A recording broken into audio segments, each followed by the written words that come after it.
Maybe the world is finally healing because a lot of old lies are finally dying, or a lot of long-known truths are finally getting the acknowledgement they deserve. Oh, wow.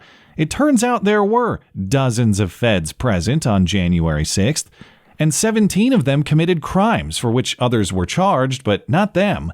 This according to the Justice Department's Inspector General this week. Oh, wow. It turns out that COVID really did come from a lab, or at least that is the most likely explanation. And it was public health officials, actually, pushing misinformation otherwise, not the people they got banned on social media for saying so.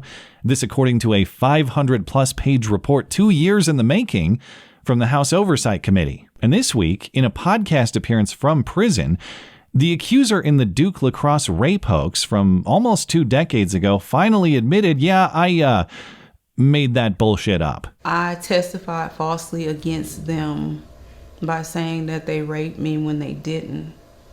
And that was wrong. She's in prison for murder unrelated to the Duke Lacrosse hoax. She only murdered those guys reputationally, so they got off easy, apparently. To the extent those Duke Lacrosse players were never tried or convicted for the alleged attack, and to the extent this woman is now in prison for insane behavior otherwise, everybody already knew that her story wasn't true. But this week marks the first time that she has actually admitted that. Until now, she maintained her rapey version of events. Her name is Crystal Mangum, which fittingly sounds like a stripper name. That's Crystal Mangum. Actually, I misread it. So the joke is not on her. It's on me for poor reading. Please excuse the mispronunciation throughout the rest of the video. Back in March 2006, Duke Lacrosse players hosted a party at their house over spring break. As part of the party, they booked 2 strippers to perform, this woman, Crystal Mangum, and another woman known as Kim Roberts. Early in the performance, there was some sort of dispute between the players and the strippers about the use of props, and this upset the strippers, who stopped the performance abruptly and went to the bathroom for a while and then left the house. Mangum said she was then coaxed back inside with an apology, but was dragged back into the bathroom and beaten and raped for a half hour. Roberts, the other stripper, called 911 and reported being called the N-word, which apparently was an attack on the level of the other allegations, as well as being threatened with sexual assault. The 2 strippers left the house together and later called 911 again from a nearby grocery store. When police arrived, they noted that the accuser, Mangum, was just passed out drunk, unable to describe even where she lived, let alone the details of a supposed attack. Regardless, 3 lacrosse players were charged in April and May with kidnapping and rape, in what appears to have been an unfairly biased investigation process. When asking Mangum to identify her supposed attackers, police showed her only photos of actual Duke Lacrosse players, no false or filler photos of other uninvolved people.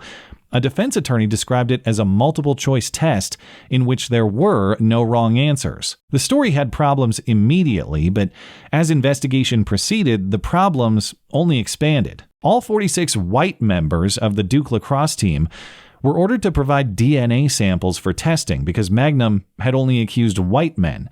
The testing connected none of those players to the stripper, but she did have plenty of other DNA all around and on and in her. Unidentified male DNA was found on her clothes, and yes, inside of this and that part of her body too. And this DNA was from many different male sources, not just one very enthusiastic guy. But District Attorney Mike Nifong didn't care. He was committed to those charges and had to sustain them. Nifong falsely said that the DNA on Mangum was found from only a single male source, Mangum's boyfriend. That wasn't true, but he withheld that exculpatory evidence from everybody, the court, defense lawyers, and the public in the many interviews he gave. Crystal Mangum's story changed every time she told it, meanwhile. First, she said 20 white guys raped her, and then it was just 3. Initially, she said she was just groped, then later it became raped. Her timeline changed several different ways, many of which didn't line up with her accusations, as in those she accused were shown to have left the party before the time she claimed to have been attacked. At one point, she claimed that all 3 guys assaulted her simultaneously while she was suspended midair. It's quite the physical feat in such a tiny bathroom, but I'm sure she felt that high. on account of all the substances she had consumed that night. 2 big beers and multiple prescription medications. This in addition to her diagnosed bipolar disorder. 60 Minutes reported that in all, she told the story at least a dozen different ways, which makes sense considering there were a dozen different drugs and a dozen different male samples involved in her day prior. Plus, the other stripper denied the story. She said, "Nope." And that's a quote, actually. "Nope, I was there the whole time, and she never got raped." And the other stripper didn't reveal that later. She said it at the time. In June 2006, when the charges were fresh, she said Mangum's allegations were a crock. She told 60 Minutes a few months later that Mangum was lying. Her version of events just did not happen. And everyone said, "Shut up, stripper. Who would believe you?" Prosecutors and many in media maintained the bunk rape narrative, and the case continued. And looking back, some things never change because it's all so familiar. Why did the district attorney pursue a case that obviously was not true? Because progressive politics demanded it. He was a Democrat in a tough re-election battle, and he needed the black vote. The DA definitively called the event not just a rape case, but a hate crime. He said it was an attack not just motivated by drinking and things getting out of hand. It was something much beyond that.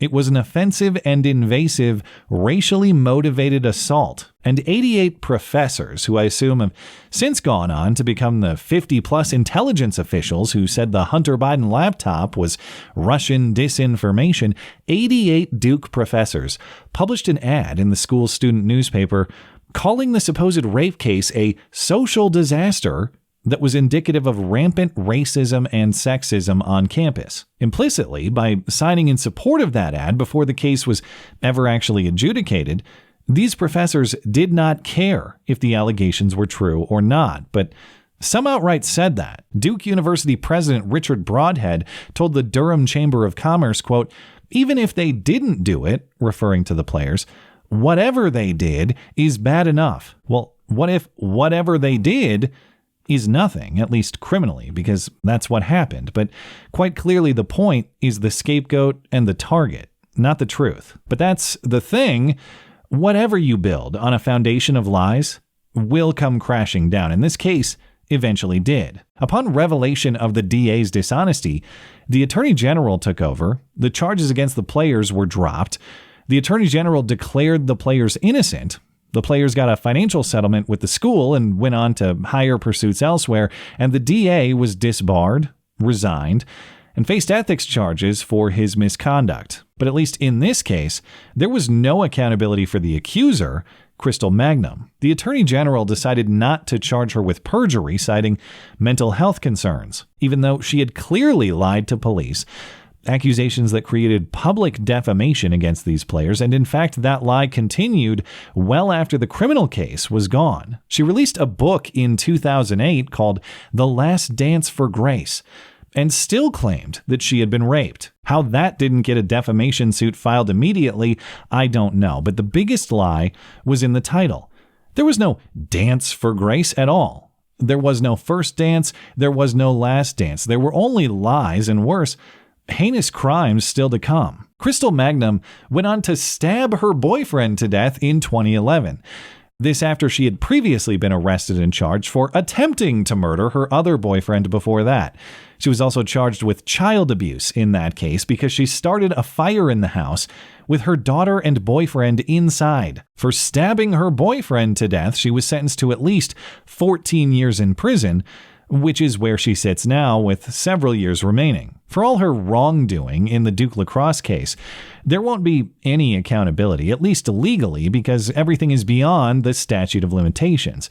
But that doesn't necessarily mean that she's beyond accountability, if only in her own mind, or even redemption through a moral awakening. And yeah, it might be foolish to believe anything she says after a life lived this way, but whether she believes it authentically or not, the words she offered with her new admission of making it all up are actually very valuable and wise. The one question we never got answered was why? Why did Crystal Mangum make all of this up? What did she hope to achieve? She doesn't provide full detail, but she does give a good general idea. She wanted validation from people, and this was a way to get it. I was searching for validation. I was looking for love and acceptance. I betrayed the trust of a lot of other people who believed in me and made up a story that wasn't true because I wanted validation from people and not from God. And that was wrong. What a profound statement. Sincerely. And I know not everyone is a believer in God or a follower of Christ, as she now says she is. But you can get all of that in Jesus. He loves us just the way we are. It doesn't matter. He's Jireh, he's enough, and we're enough. And that's what I've learned in prison. But think about this concept in just the plain, layman, philosophical sense. If you make your decisions or take action based on what you think people want, you will fail. If instead you decide or act based on what God wants, at least as well as you can understand that, you will do better. God, in this context, isn't just some bearded old sky man in flowing robes. He represents a higher moral truth, a framework of rules that you follow, no matter how inconvenient or how difficult. When you pursue a life according to those rules, you'll succeed. You'll find happiness. You'll find prosperity. In contrast, when you pursue a life according to what you think other people want, at best, you'll find dissatisfaction, sorrow, disappointment, at worst, criminality, because you rejected the rules that would have saved you from it. So which way will it be, is the question that she's offering us, and we would be wise to consider it. Will we follow people into foolishness, selfishness, wickedness, corruption, or will we follow something higher, a moral truth that gives life purpose and fulfillment? Perhaps she's learned a lesson the hard way. Perhaps I'm the idiot for even entertaining the possibility that she has. But for all the horrible things that she's done, I will give Crystal Mangum this. I have never been prompted to more important thought by a stripper. If God works in mysterious ways, well, this way might be the mysteriousest. Thanks as always for listening and for supporting this channel. Always appreciate that thoughtful discussion down below, and especially over on X, that is at ML Christiansen. You're always welcome to coming out and chatting my live streams, those live on Wednesday and Sunday nights. Looking forward to it. Goodbye.